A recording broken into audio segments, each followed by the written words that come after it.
That was the final time playing this LTD M1000 Deluxe. I'll probably never play it again, never see it again, because it now belongs to someone else. Guys, I am going to share a little bit of the history behind this specific guitar that you just heard and saw. I know a lot of you have been watching my videos for quite some time. Thank you, by the way. Real quick, guys, make sure you like this video and subscribe if you're not subscribed yet. But I'm going to share with you why I decided to part ways with this guitar. Also, I'm going to share what I'm doing with those funds. Now, hang around to the end of the video. I'm going to share some more tunes with you because I played this guitar for quite some time the day I got rid of it. So I'll share a little clip of that at the end. You'll hear some more tones. Let's start with a brief history of this specific LTD M1000 Deluxe. So I bought this used from a friend way back in 2009. I had this guitar for a long time.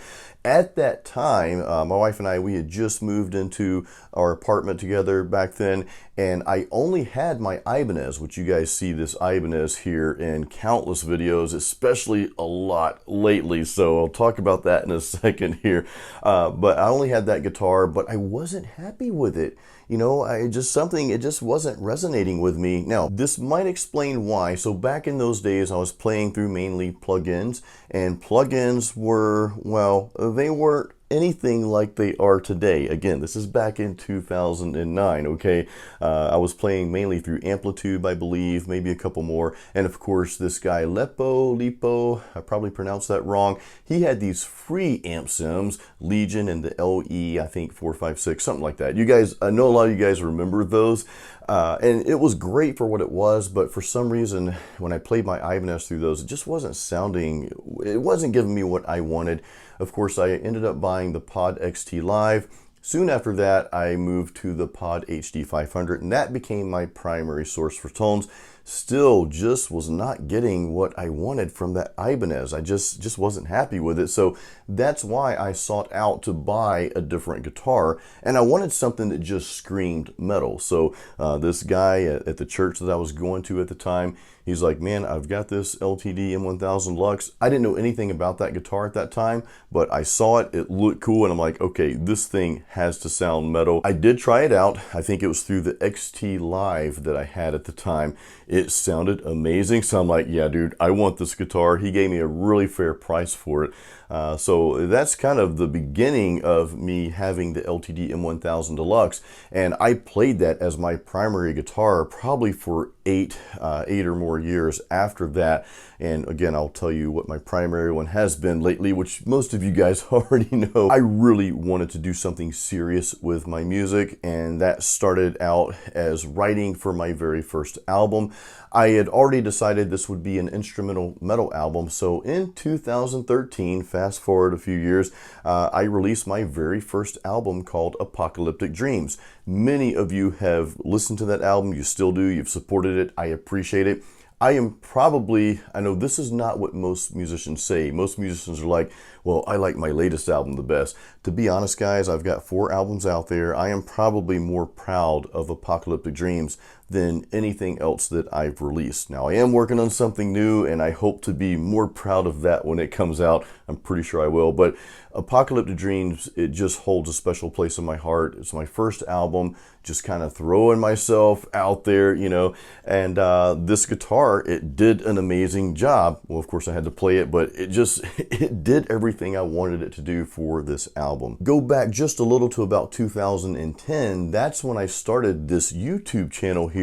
So of course I was just tearing up new videos with that LTD M1000 Deluxe. Again, a lot of you remember that. A lot of you who have been following me for a long time now. And thank you, by the way. Thank you guys so much for hanging in here with me. It's been an interesting adventure, and I've loved every moment.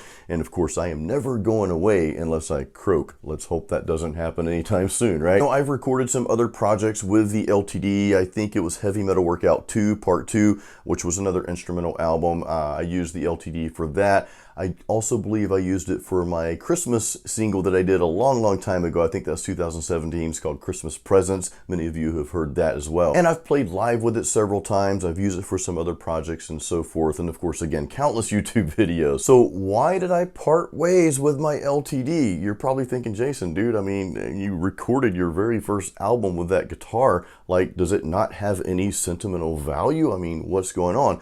So I'll give you a couple of reasons, actually probably 3 reasons why I parted ways with this guitar. I've been playing my Ibanez like crazy. I've got this RG 1570 and it has become my primary guitar over, I'd say, the past probably 3-4 years.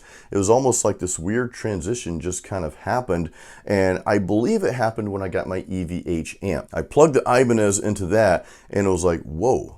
Okay, I immediately just fell in love, and along with that, this was several years ago, probably, I don't know, 3-4 years ago, something like that. Along with that, the plugins, the amp sims really started becoming just like up there. They started sounding really good, and of course I used those a lot as well. So I just kind of developed this love with the Ibanez. You guys might remember that I even changed the pickups out, because that was one of the things that I didn't think I was happy with many years ago, which is why I bought the LTD. I even changed those out and ended up putting the stock pickups, the V7, V8, and I think the middle was S1. I ended up having those put back into the Ibanez, and the pickups and the guitar just like magic, it just grew on me. So it came to the point where I just wasn't playing that LTD M1000 Deluxe anymore. It was just kind of like, you know, sitting on the rack on the wall over there. So I was like, well, I've got this guitar, I don't really play it that much, which leads me into the next reason why I parted ways with it. And by the way, guys, I'm not saying you should do what I'm doing, okay? This next thing and I'm about to talk about, I'm not saying this needs to be you, and some of you might not like this idea, but I am minimizing everything. If you watch my 2023 planning video that I put out the 1st of January, I talked about simplification, just really simplifying everything, just having a little bit and just doing away with a lot, okay? Even my wife and I, we're on this kick, just simplifying things, getting rid of excess stuff we just don't need or don't use. I've kind of got this rule as we go through things, if we haven't used it in 6 months, it's gone. Let's not even ask questions about it. Let's just get rid of it. If we want to sell it or give it away, or just, we put stuff out on the street sometimes, and of course, you know, that goes away pretty quick. I'm doing the same with my music, guys. I don't really need a room full of 20 guitars. I know a lot of you have a lot of guitars.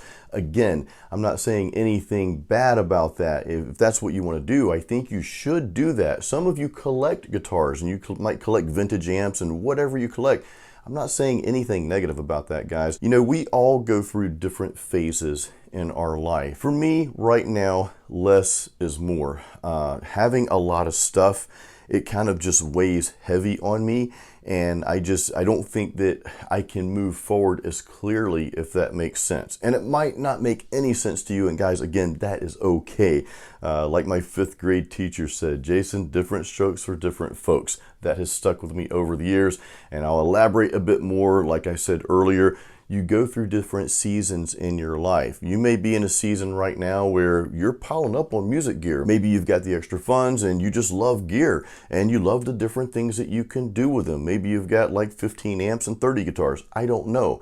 Maybe you got a lot of plugins that you're using. That is okay, guys. There's nothing wrong with that, as long as that's just something that you're comfortable with, okay? And that's going to help you get to that end goal, whether that's creating an album, putting out your first single, or again, you might be a hobbyist and you just like to collect music stuff. It's okay. Look, I might film a video 5 years from now with a huge studio full of like 30-something guitars and 10 amps or whatever. I never know. I might not be in this season 5 years from now. Chances are I won't. Now, I doubt I accumulate a lot of stuff. I just don't like having a lot of stuff. I don't mean to harp on this, guys, but I do, because I know some of you out there this is resonating with you. So I want you to know that if you do feel the need to part ways with things, whether it be extra guitars, extra gear, or just extra stuff in your house, okay? I just want you to let that set in, that it's okay to part ways with that. If you really feel you need to detach from that, you've got what you need, right? What you're using on a daily basis, or you've got what you need to do what you need to do. Maybe you want to kind of trim the fat in the other areas, if that makes sense. The biggest reason why I parted ways with my LTD M1000 Deluxe, and this kind of ties into what I'm doing with the funds from the sale of this guitar. Well, there's been this guitar that I've been using for my live solo gigs for quite some time now. You guys have seen this on a lot of videos that I share when I'm sharing my live solo gigs with you. And this guitar still technically belongs to my good friend Brian. He's the front man for the Southern Creek Band. I've given him some money for it, you know, but I still owe him a little bit more. And hey, it's time to pay up. I don't want him coming to repo his own guitar from me, you know. I was on the fence though, to be honest with you guys. I've been on the fence about buying this guitar. It's a really nice Telecaster. And I've never really been a Tele player. And I didn't think I would like the guitar. I'm like, okay, it's a Tele. Everybody's like, oh, you got to get a Tele. I'm like, no, I don't. So I started playing this guitar though, and the reason for that is, again, I play these live solo gigs, which are mainly acoustic. But what I started doing was using a looper. I'll loop a rhythm that I'm playing on acoustic. I'll loop that rhythm, and I started playing some acoustic leads over it. And then I'm like, well, why don't I bring the electric and maybe loop the acoustic rhythm and play some electric leads over it, just to give my live solo gigs a little bit more kick. And I started out playing the Ibanez for this, but I don't know, I liked it, but there was something missing. So my friend Brian's like, here, why don't you try this Tele? And of course I'm like, dude, I'm not really a Tele player. I don't think this is going to work. He's like, here, just hang on to it for a while. So I tried it. I started bringing that to my live solo gigs. Man, that Tele, I mean, it's a beautiful guitar, so it does get some attention. If there's a guitar player in the room, they're going to point that Tele out and they're going to ask questions about it, want to come look at it. So I thought that was kind of cool. But as I started playing it, I'm like, you know, this is growing on me. Kind of grew on me like the Ibanez did, you know, and this grew on me really, really fast. And it just seems to work really well for this specific purpose. Now, mind you, these live solo gigs that I play, that's part of my living now. That's probably about 1/3 of my income. You guys know I am a full-time musician. My guitar courses that I market online. By the way, links to my guitar courses are in the description of this YouTube video. I know a lot of you guys have those courses. Thank you so much, by the way. I'm also working on a lead guitar course, so that's going to be coming up. Little side pitch there. And of course I have my music, I have YouTube, I do some other marketing and that sort of thing. I co-own Metal Mastermind, as you guys know, which is a platform, an educational platform for hard rock and heavy metal musicians. So got a lot of stuff going on, but yes, the live gigs, the live solo gigs are part, again, say probably 1/3, maybe 1/4 of how we make a living.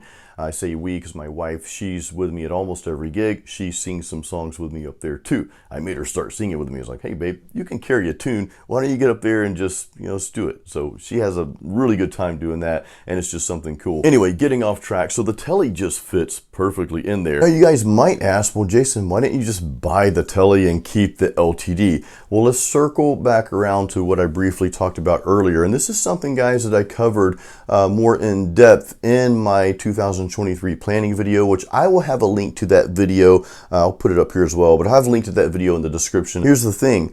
I didn't want to fork out money to buy the Tele when my goal is to eliminate debt this year, because that kind of like coincides, that kind of clashes, right? So why not instead get rid of something that I'm not using, use those funds to buy this Tele, which again, I'm a full-time musician, guys. I do this for a living. The live solo gigs is 1/4, maybe 1/3 of how we make our living here. And adding this electric guitar element to those gigs, well, it's had some good results. It's had some good returns, okay? So it just made sense to get the Tele because it works so well for this application here, right? And again, I'm not playing the LTD. Now, the LTD M1000 Deluxe is in good hands. So I had put this, I'll share this real quick, and then we're gonna hear those final tones, okay? So do hang around for that. That's coming up shortly here. But I put it in the hands of someone who will definitely care for it, who will use it, and just seems like a really good dude. His name is Byron. I'll throw a picture. He's got the LTD in his hands right there. So I put it on Facebook Marketplace, and he had reached out. Well, lo and behold, he's on the opposite coast of Florida. I'm in the Tampa Bay area, and technically Seffner, but I'm on that coast, that side of Florida, and he was on the opposite side in like the DeLand and close to Daytona, that area. So he's like, hey man, no haggle on the price. Can we meet halfway? I really want this guitar. So I agreed, and we made a little day trip out of that. It's about an hour and a half drive for both of us to meet halfway in the Orlando area. And yeah, we chatted for a bit. Of course, he checked the guitar out. He loved it. He's like, yep, I'm ready. I'm ready to take this thing home. Now, he showed me some pictures of his setup at home in his studio and all. So, hey, who knows? I might get him on the channel here at some point because he's got some cool stuff going on there. And guys, I do plan to do another video on the Tele. There's a lot of things I want to share about this Tele since I've had it. So I'm going to be making another video about that as well. But let's end this video with some final tones of the LTD M1000 Deluxe.